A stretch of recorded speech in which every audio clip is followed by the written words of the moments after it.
These are the 10 most exclusive Black-owned eyewear brands, and they only get crazier as we move. We're talking a brand founded by identical twins who designed custom shades for the prince, a brand whose owner tests frames on Walmart customers before selling them at luxury boutiques, and a brand where Snoop Dogg rocks $5,000 bee-encrusted aviators in music videos. Let's get into it. Number 10. Hive Life, the Atlanta empowerment movement.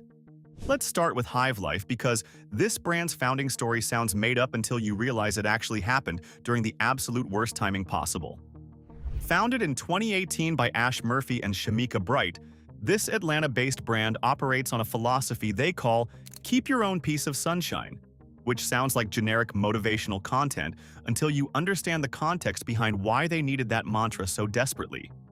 The acronym HYVE stands for Helping Your Vision Evolve, positioning eyewear as a tool for personal transformation rather than just fashion accessories.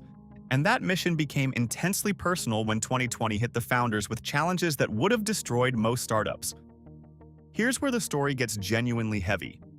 Ash Murphy was diagnosed with breast cancer in March 2020, right as the pandemic shut everything down, while simultaneously, Shamika Bright was navigating separation and divorce from a 15-year marriage that had lasted since she was basically a kid. Most people would have shut down the business and focused on survival, but Murphy and Bright kept building Hive Life specifically because they viewed their eyewear as a confidence tool for women going through similar life transitions where everything feels like it's falling apart at once. The brand focuses on what they call affordable luxury, positioned at price points that make high-quality frames accessible without the exclusivity pricing that locks out their target demographic of women rebuilding their lives and identities. Their marketing strategy centers on pop-up shops and Atlanta marketplace appearances where they can interact directly with customers and create what they describe as an experience around eyewear that pushes people out of their comfort zones in ways that feel supportive rather than intimidating. But even personal resilience stories pale next to what happens when an NFL linebacker turns eyewear into a vehicle for minority entrepreneurship funding. Number 9. CEV Collection. From NFL, come back to 750 stores. CEV Collection operates at the intersection of professional sports credibility and serious entrepreneurial ambition. Founded in 2018 by Jalen Smith, an NFL Pro Bowl linebacker, and Jamal Robinson, an eyewear designer whose journey from dorm room hustle to 750 store distribution reads like the kind of success story business schools use as case studies. The brand name stands for Clear Eye View, which was Jalen Smith's personal mantra during his recovery from a career-threatening nerve injury at Notre Dame that NFL scouts thought would end his football dreams before they started. That phrase became his mental framework for pushing through physical therapy and doubt. And when he made it to the NFL anyway and wanted to build something beyond just playing football, turning that philosophy into an eyewear brand made sense in ways that typical athlete endorsement deals never quite capture. Here's what makes CEV genuinely sophisticated beyond just celebrity founder appeal. They secured a partnership with Xylewear, an industry giant with literally a century of manufacturing experience and distribution networks that most independent brands spend decades trying to access. That alliance allows CEV to offer what they call culturally inspired design at price points that remain accessible while maintaining quality standards that come from working with manufacturers who've been making frames since before your grandparents were born. The brand's distribution strategy is scaling aggressively towards 750-plus stores, which is massive reach for an independent eyewear company launched just a few years ago by a football player and his designer partner. They've also secured a historic partnership with Howard University Football, creating the kind of HBCU collaboration that builds brand credibility within Black communities while simultaneously providing institutional validation that opens doors with larger retailers who care about those affiliations. Now, athlete-founded brands are one thing, but wait till you see what happens when someone builds eyewear as literal jewelry for your face. Number 8. Nroda. Bee icons and hip-hop royalty. Nroda is basically adornment spelled backwards, and this brand was founded by Samantha Smikle, a Bronx-born designer of Jamaican heritage who approaches eyewear with the philosophy that frames should function as decorative jewelry for your face rather than just vision correction tools. Smike's background is genuinely fascinating because she started in magazine journalism with a degree from Boston University and internships at Vibe and Interview, which gave her access to hip-hop culture and celebrity styling worlds before she ever thought about designing eyewear professionally. After getting laid off from a wholesale firm during one of those corporate restructuring waves that destroy careers without warning, she transformed her jewelry-making hobby into a luxury accessories line that's become genuinely iconic within hip-hop communities where visual excess is not just accepted, but actively celebrated. The brand's signature mark is the bee icon, which represents prosperity and appears throughout their designs in ways that range from subtle accents to absolutely impossible-to-miss embellishments, where the bee basically becomes the entire frame's focal point. The celebrity clientele reads like a hip-hop hall of fame. Snoop Dogg frequently rocks the Jet Luxe and Riviera bee styles. Rick Ross famously wore the bee aviators on the set of the Fox show Star, and Beyoncé has been spotted in TN and Nroda pieces alongside Angela Simmons and other celebrities who need eyewear that photographs well and makes statements without requiring any accompanying explanation. The design inspiration draws from ancient Egyptian, African, and Indian adornment traditions, which sounds like generic cultural appropriation marketing, until you see the actual frames and realize Smike is genuinely integrating historical aesthetic principles into contemporary luxury eyewear rather than just slapping some vaguely ethnic patterns onto standard frames. Her signature collection, I'll Be Rich Forever, got featured on Fox's Star, creating the kind of mainstream visibility that most independent designers never achieve, regardless of how good their products actually are. What makes TN and Nroda genuinely exclusive beyond just celebrity placement is Smike's insistence on hand-designing each piece and maintaining focus on what she calls luxurious materials that justify price points reaching into thousands of dollars for frames that are essentially wearable art. When Snoop Dogg wears your aviators in music videos and Rick Ross specifically requests your designs for television appearances, you're not operating in the mass market anymore. You're creating pieces for people whose entire brand depends on never wearing what regular people can access. But even hip-hop luxury has nothing on what happens when Nigerian royalty enters eyewear. Number 7. Anwuli Eyewear. Nigerian royalty meets Walmart focus groups.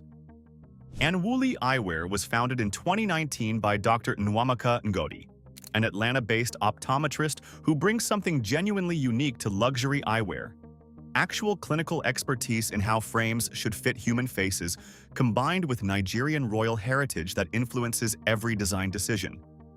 The brand name Anwuli translates to joy in Igbo, and Dr. Ngodi created the company after years of clinical practice where she observed Black patients consistently struggling with frames that were too tight, left visible marks and indentations on their noses, or caused tension headaches from temples that were too short to properly distribute weight across the skull.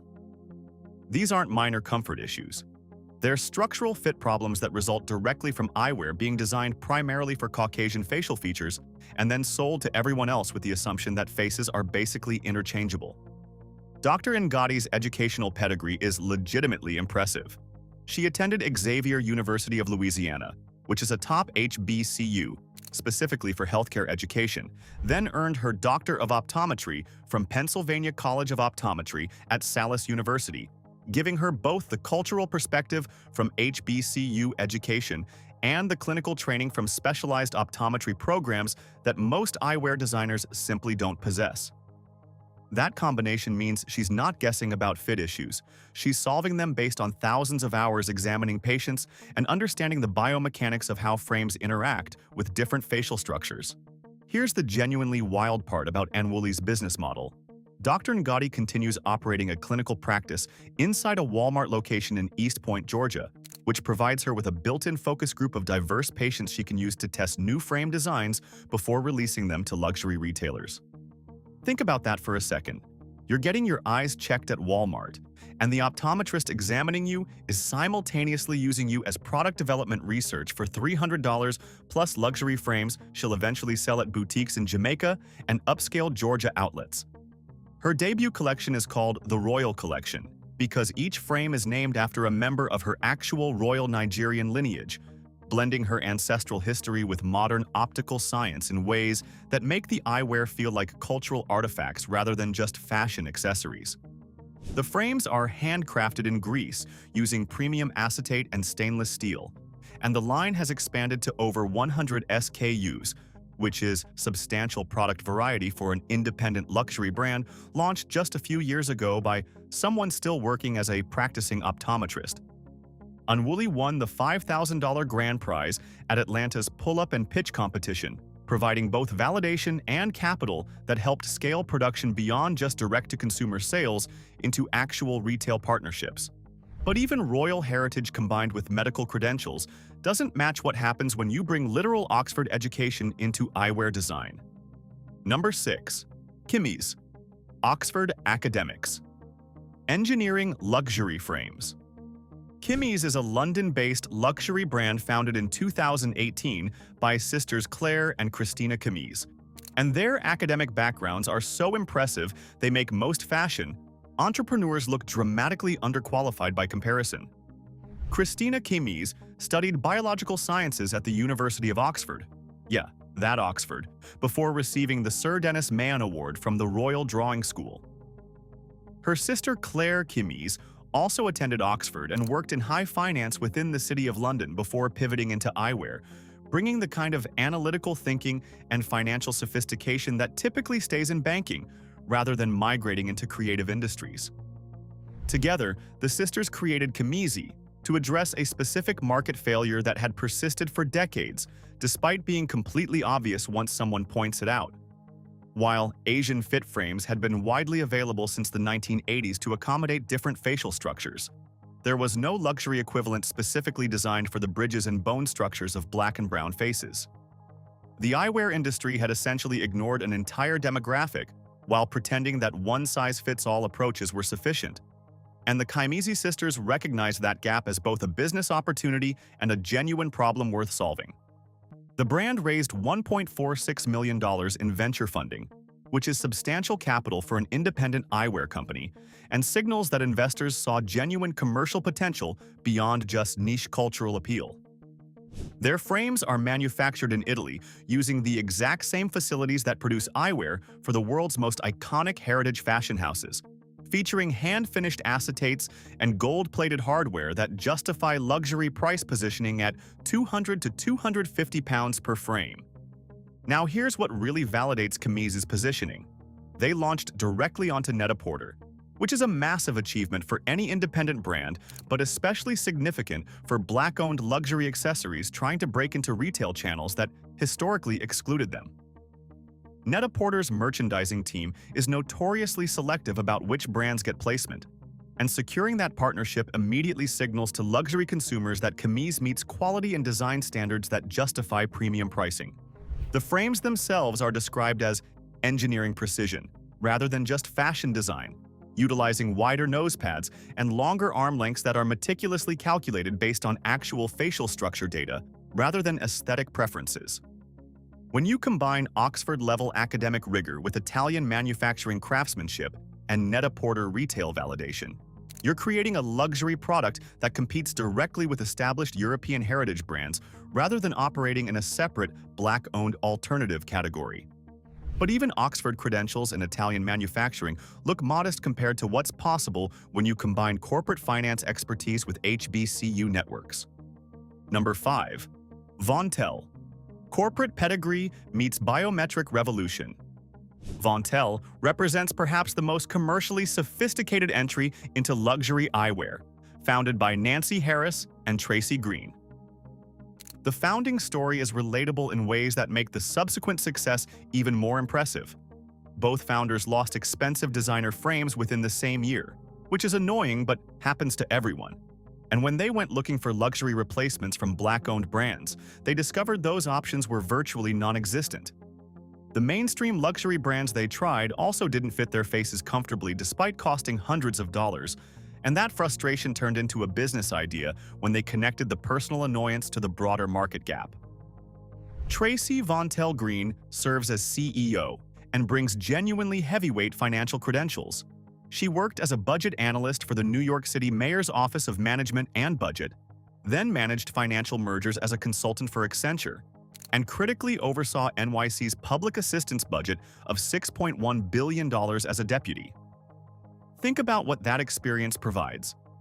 You're managing budgets larger than most companies' annual revenues, you're navigating complex municipal politics, and you're developing the fiscal discipline necessary to bootstrap a startup through early growth phases when most founders are burning through investor capital without clear paths to profitability. Nancy Flowers Harris brings equally impressive credentials as COO, with decades of media and revenue generation experience spanning roles at Viacom, where she worked on MTV and Nickelodeon, Black Enterprise, and Black Entertainment Television, where she grew an advertising portfolio from $13 million to $28 million in just 3 years. That kind of revenue growth demonstrates sales sophistication and relationship management skills that translate directly into building distribution partnerships and securing retail placements. Vontelle's distribution footprint is genuinely impressive. They're placed in America's Best, Saks Fifth Avenue, Amazon, and Walmart simultaneously, which is remarkable range spanning from mass market to legitimate luxury retail. They've secured a licensing deal with Nickelodeon for a children's collection, demonstrating the kind of IP partnership sophistication that most independent brands never achieve. And they've collaborated with Harlem Haberdashery for limited editions that maintain street credibility alongside mainstream retail presence. One of their notable collections features Kadeem Hardison's Deemed line, but the founders maintain a refreshingly pragmatic view of celebrity partnerships, noting that Instagram followers and celebrity sightings don't always equate directly to sales the way people assume. Instead, they focus on long-term business-to-business relationships with opticians and optometrists across the US and Caribbean, building sustainable revenue through professional channels rather than just chasing social media visibility. But even corporate sophistication and strategic distribution can't match what happens when you combine sustainability with African manufacturing ambitions. Number 4. Bohten. Eco-luxury and the Ghana manufacturing dream. Bohten was founded in 2012 by brothers Nana Boateng Osei and Nana Kwadwo Osei, and the brand operates at the intersection of eco-luxury and African manufacturing in ways that most Western eyewear companies haven't even considered attempting. Headquartered in both Toronto, Canada, and Accra, Ghana, the brand draws direct inspiration from the founders' Ghanaian heritage and specifically from their grandfather, Andrew Hanson Osei, who was Ghana's first land surveyor. A detail that matters because it demonstrates the family's history of professional achievement and technical precision that predates the brothers' entrepreneurial journey by generations. The technical differentiator for Bohten is their focus on reclaimed materials and agricultural waste, with Nana Boateng Osei's vision involving what he calls a compost management initiative that collects materials like barley, wheat straw, and lumber waste to convert into high-end frame materials. This isn't just marketing greenwashing. They've established tree planting programs in Ghana and Kenya through partnerships with the MITI Alliance and Greening Commodities, creating genuine environmental impact that goes beyond just using recycled materials. The brand secured strategic investment from Mizizi Africa Consumer Holdings, which is significant because it represents institutional capital betting on African consumer brands specifically, rather than just Western companies operating in African markets.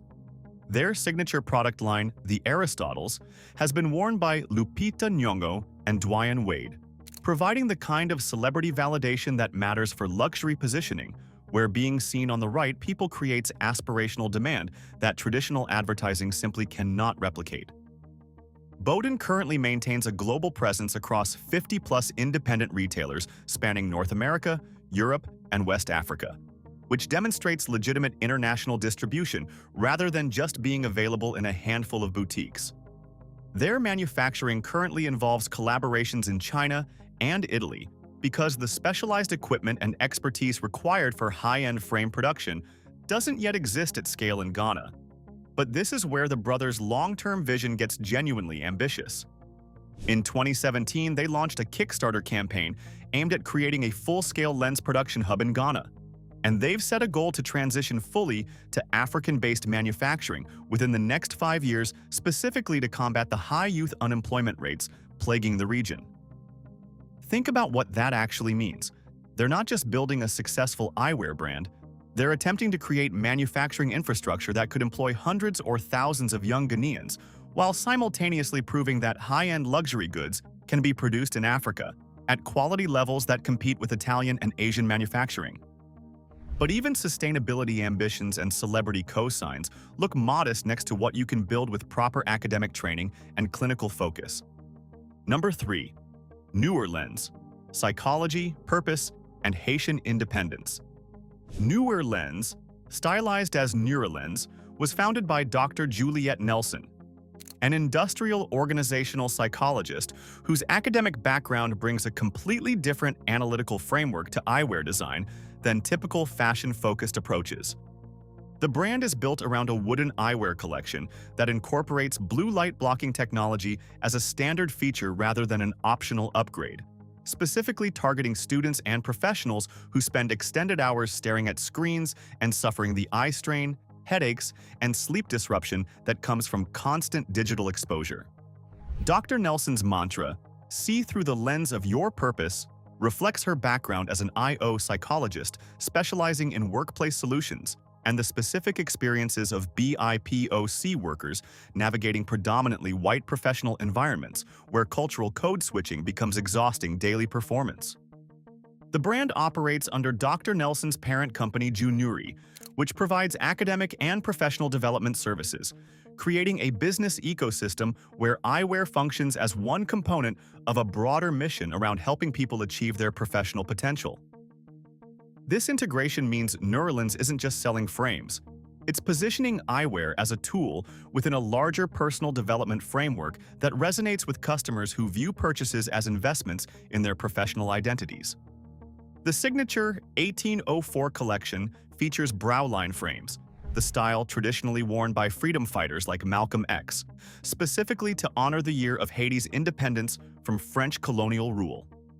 That historical connection transforms the frames from just fashion accessories into cultural artifacts carrying specific political and historical meaning that matters deeply to customers who understand the reference and value that symbolism. Here's the genuinely fascinating origin story. The Nurilens collection was born during a year Dr. Nelson spent in South Korea, where she discovered affordable, fashionable eyewear that sparked her realization that the US market was dramatically underserving people who wanted style and quality without luxury brand markups. That international experience gave her comparative perspective that most American entrepreneurs never develop because they've only experienced domestic markets and don't realize how differently other countries approach product design and pricing. The brand has developed a community tool called the State of the Eye Survey, focusing specifically on barriers that BIPOC individuals face in accessing quality eye care, which transforms customer research into community advocacy in ways that build brand loyalty beyond just product quality. When you're collecting data about systemic healthcare disparities while simultaneously selling eyewear designed to address those gaps, you're operating with a level of mission-driven focus that pure fashion brands simply don't attempt.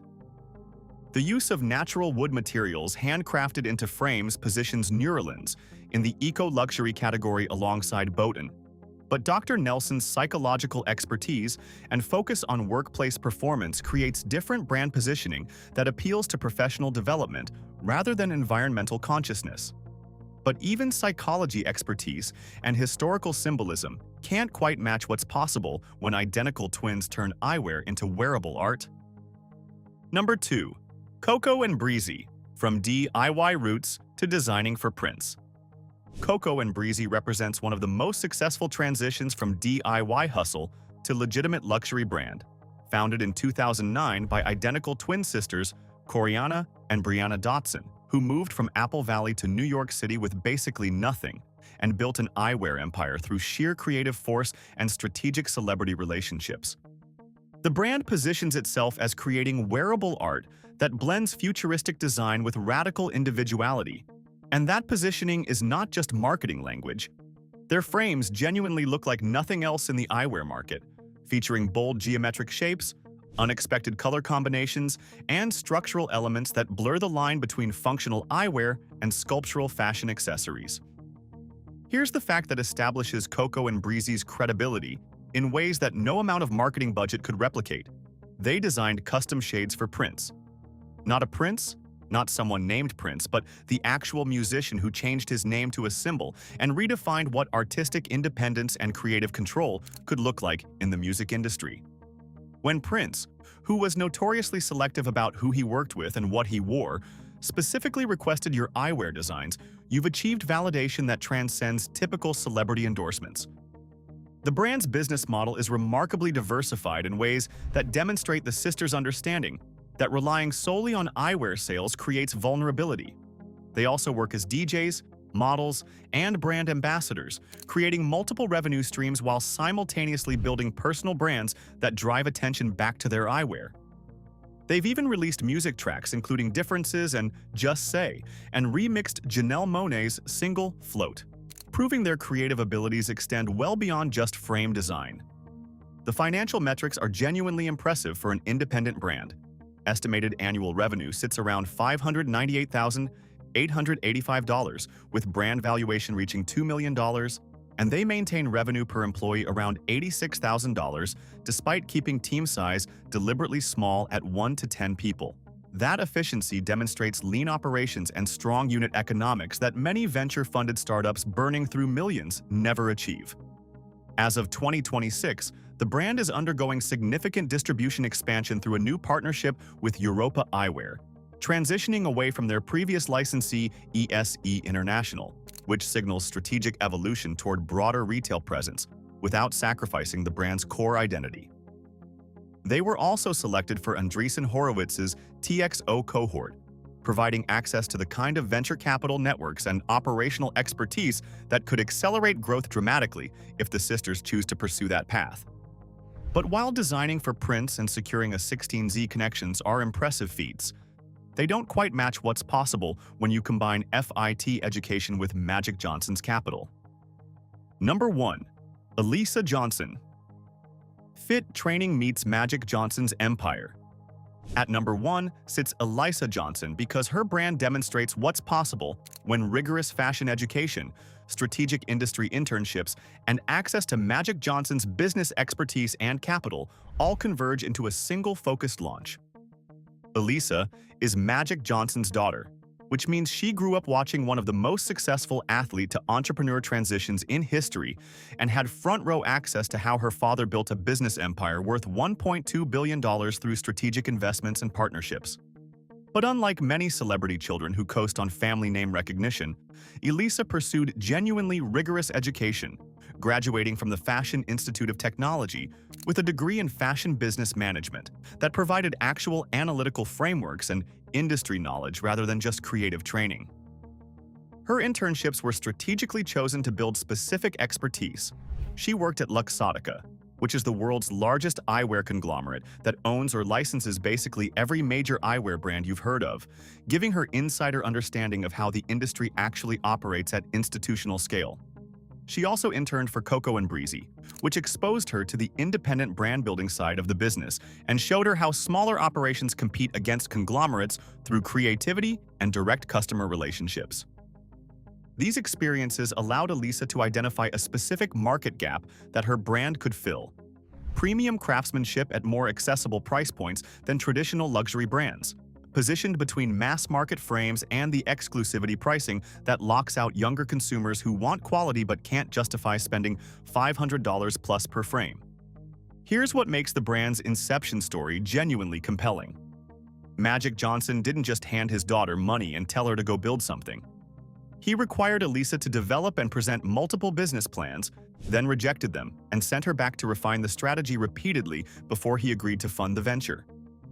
That rigor meant the launch wasn't just a vanity project, but a genuinely thought-through business with realistic financial projections and go-to-market strategy that could work without just relying on the Johnson family name. The results validate that approach. The brand generated $1.4 million in e-commerce sales during the first 6 months, moving over 11,000 units in just the first 3 months, with the Jane frame in gloss black becoming the top-selling SKU. Those numbers demonstrate genuine product-market fit rather than just celebrity curiosity purchases, and the price range of $115 to $150 hits the exact sweet spot Elisa identified during her internships.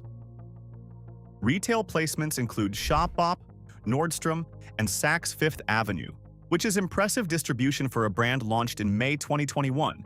And those partnerships signal that major retailers view Elisa Johnson eyewear as commercially viable beyond just the celebrity founder angle. When buyers at Saks, who see thousands of pitches from designers desperate for placement, choose to stock your frames, they're betting that customers will actually purchase them repeatedly rather than just generating one-time curiosity traffic. And that's a wrap on 10 Black-owned eyewear brands that prove that luxury frames aren't just about vision correction, but also about cultural identity, engineering precision, and access to circles where being seen in the right frames matters as much as the clothes you're wearing. Which of these brands shocked you the most? Drop a comment and let us know, and for more such interesting peeks into Black luxury, subscribe to Black Status.